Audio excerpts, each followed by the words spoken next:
Hello, family. 2 Samuel chapter 20. Now a wicked man, a Benjaminite, named Sheba, son of Bichri, happened to be there. He blew the ram's horn and shouted, "We have no portion in David, no inheritance of Jesse's son, each man to his tent, Israel." So all the men of Israel deserted David and followed Sheba, son of Bichri. But the men of Judah from the Jordan all the way to Jerusalem remained loyal to their king. When David came to his palace in Jerusalem, he took the 10 concubines he had left to take care of the palace and placed them under guard. He provided for them, but was not intimate with them. They were confined until the day of their death, living as widows. The king said to Amasa, "Summon the men of Judah to me within 3 days, and be here yourself." Amasa went to summon Judah, but he took longer than the time allotted him. So David said to Abishai, "Sheba, son of Bichri, will do more harm to us than Absalom. Take your lord's soldiers and pursue him, or he will find fortified cities and elude us."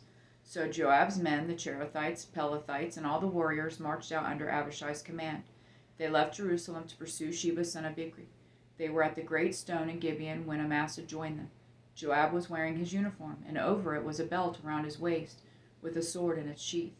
As he approached, the sword fell out. Joab asked Amasa, "Are you well, my brother?"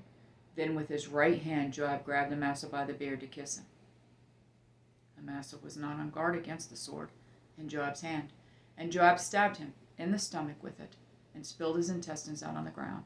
Joab did not stab him again, and Amasa died. Joab and his brother Abishai pursued Sheba, son of Bichri. One of Joab's young men had stood over Amasa, saying, "Whoever favors Joab and whoever is for David, follow Joab."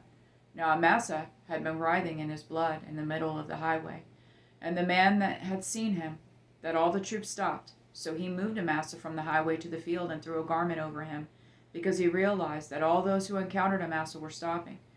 When he was removed from the highway, all the men passed by and followed Joab to pursue Sheba, son of Bichri. Sheba passed through all the tribes of Israel to Abel of Bethmekah. All the Berites came together and followed him. Joab's troops came and besieged Sheba and Abel of Bethmekah. They built a siege ramp against the outer wall of the city, while the troops of Joab were battering the wall to make it collapse. A wise woman called out from the city, "Listen, listen. Please tell Joab to come here, and let me speak with him." When he had come near her, the woman asked, "Are you Joab?" "I am," he replied. "Listen to the words of your servant," she said to him. He answered, "I'm listening."